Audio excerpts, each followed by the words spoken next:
Alright guys, so we can now list our clients, we can add a new client. Now I want to work on the details page, okay, or the details component. So let's close up, we don't need that, we don't need that. Add client, we don't need that. So I'm going to create a new file in components/clients called client details.js. Okay, and inside client details, we're gonna need a lot of things here. So let's copy from add client actually, because we're gonna need we'll copy from clients.js because we need compose, we need connect, we need Firestore Connect, we even need the spinner. So let's grab all this stuff here. We're gonna need all this, and go to client details and paste this in. Okay, let's generate a class-based component. So we don't need this import. We already have that up top. And then we'll take export default and we'll bring this down at the bottom. Client details. Okay. So let's see. I'm trying to think of what order I want to do this in. I think that we should get the client first, and then focus on the rendering of the UI. So down at the bottom here, we're going to do kind of what we did with clients.js. So if we go down to clients.js, we have Firestore Connect, and we also have Connect, and they're both enclosed in the compose function. So let's actually, let's do that. Let's copy this whole thing here and go like that, and make sure we change clients to client details. Now for Firestore Connect, things are going to be a little different because we need to get a single client. So instead of just passing in the collection like this, we're actually going to pass in props. So we're going to say props, and then we're going to set an arrow to some brackets.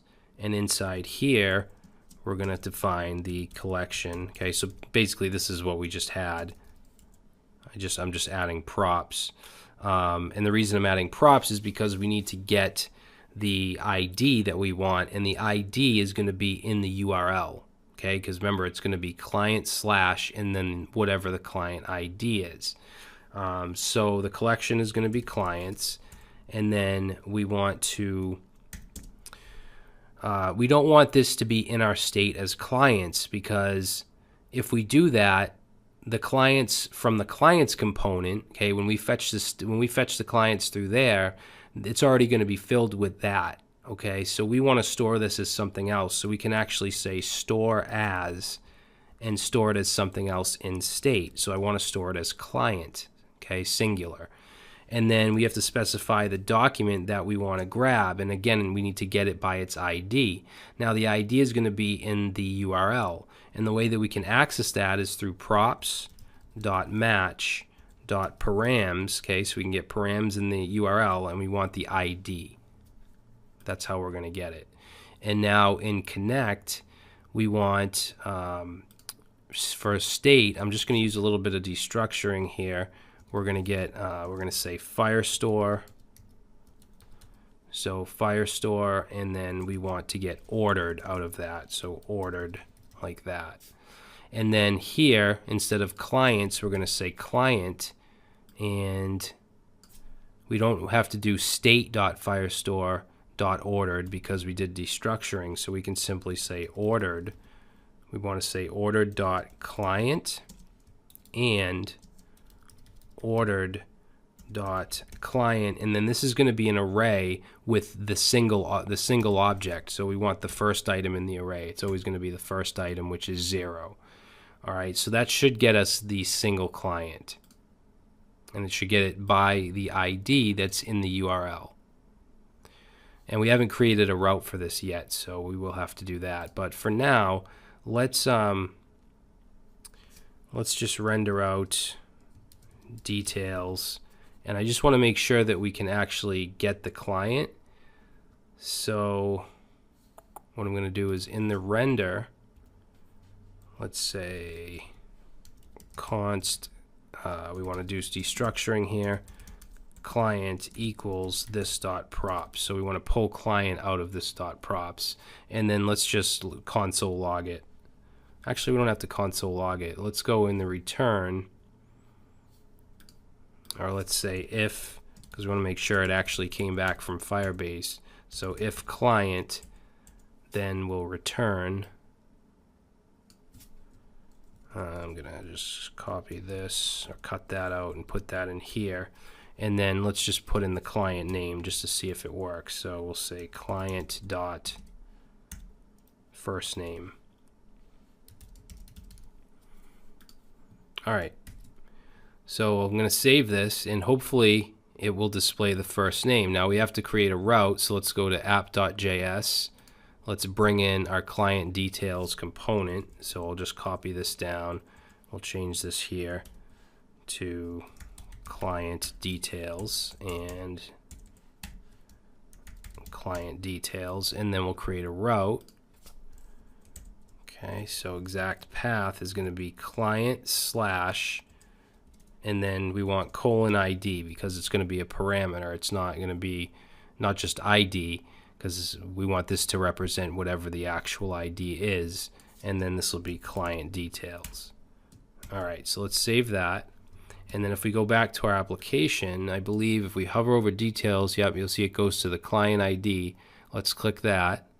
So it goes to client slash and then whatever the ID. Now we have an issue here. Client details, nothing was returned from render.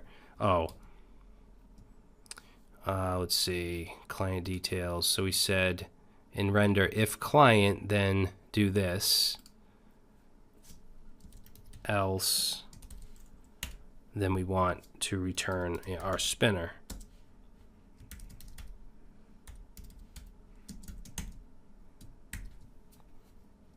I believe, right? Yeah, there we go, Karen. So the reason it said that is because it hadn't fetched the client yet, so nothing was in there. So it wasn't returning anything.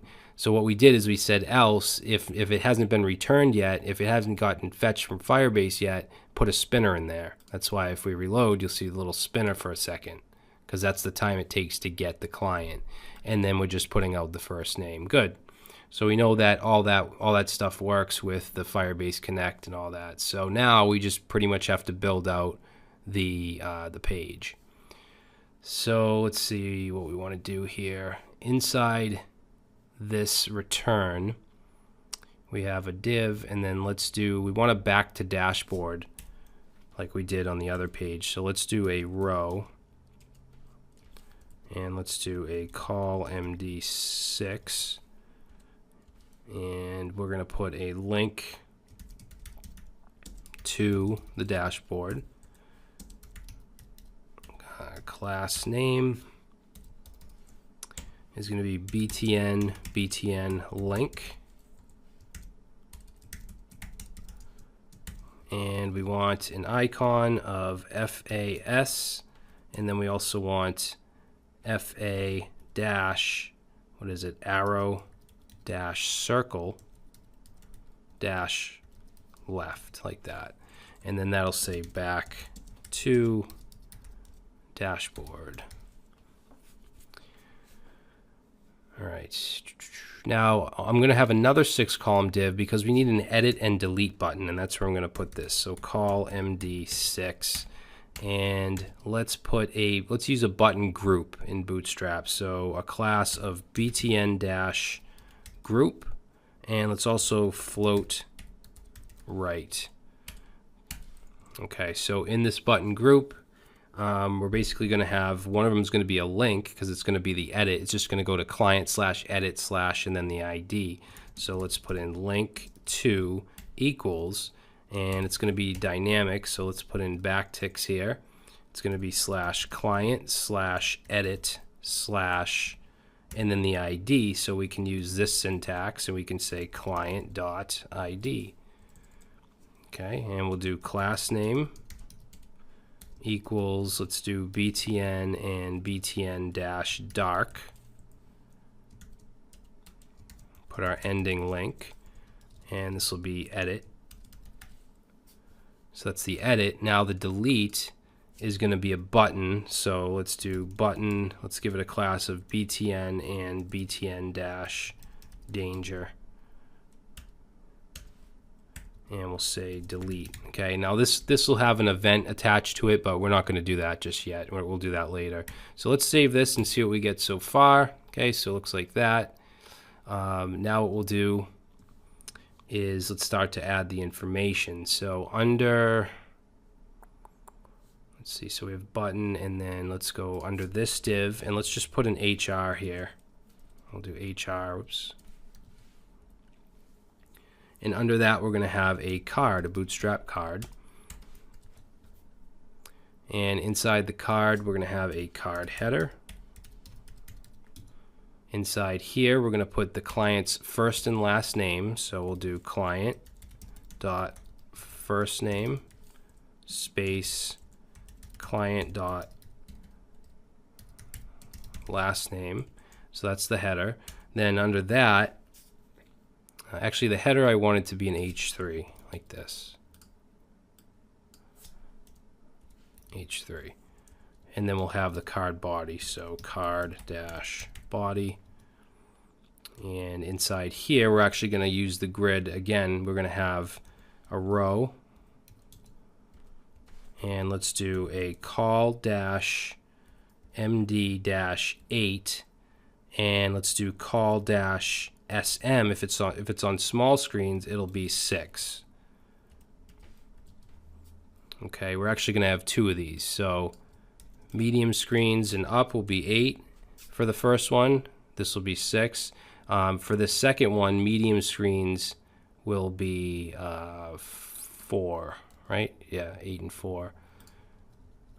Okay, so in this first column, we're going to have the client ID. So it's going to be an H4, and I'm going to say client ID, and I want a space here. I'm just going to do this. So client ID, and then let's put this in a span because I want it to be like a lighter text. So I'm going to use text secondary like that, and then inside here we'll put the client dot ID. Okay, we can see what it looks like so far. There we go, client ID. And then on the other side, we want to put the balance, okay, whatever their balance is. So let's see. So in this call right here, I'm going to say balance. And we're actually going to use something called class names, which is an extra package because I want to add different class depending if they owe money or not. If it's a 0 balance, I want it to be green. If they owe money, I want it to be red. But I'm not going to do that just yet. For now, let's just do a money sign because it's going to be currency. This isn't like templates syntax or anything. It's just a legit money sign. And then we want to parse float and pass in client.balance, and let's do 2 fixed, and we want 2 decimal places. So it'll just show the balance for now. There we go. This should actually be in an H3 though. Yeah, I wanted to put this in an H3 with a class of pull right.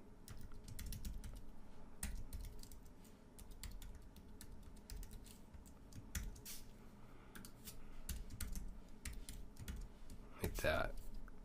Let's see what that does. There we go.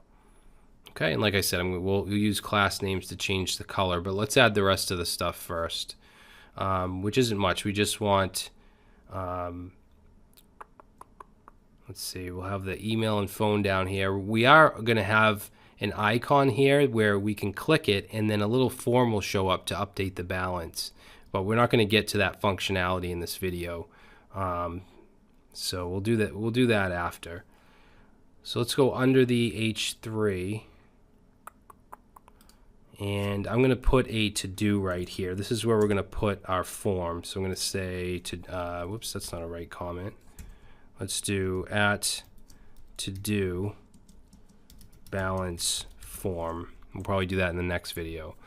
But down under the, let's see right here, I want to put an HR, and I want to put a an unordered list with the class of list group. And let's put an LI with the class of list group item. Okay, we actually want 2 of these. And in the first one here, we're going to say contact email, and then put the client's email. And then in this one here, we're going to say contact phone, and we're going to put client.phone. All right, let's save that. Let's see what it looks like. Good. So as I said, we will have a little icon where we can have a little form here to update the balance, but we're not going to do that just yet. Let's add prop types because we're getting that warning. So we'll go right here, and let's say, what's the name of this? Client details dot prop types. And then as far as prop types, we just have Firestore for now. So Firestore prop types dot, it's an object, is required. Okay. And then let's do the class names. So like I said, the balance, I want to have a different class if they owe money. So I'm going to go and I'm going to install something called class names. I'm going to go to a different terminal. I'll just let the server run. And let's do npm install class names. Okay, it's just a very small module. Okay, so that's installed. Now we're going to bring that in. So let's go up top here and let's say import class names from class names. And let's see, we want to use this down right here where the balance is. So I'm going to wrap not the word balance, but the actual amount here. I'm going to wrap this in a span like that. And then we basically want a conditional class here. So we're going to say class name equals, and then we want to set it to class names like that, which is what we brought in.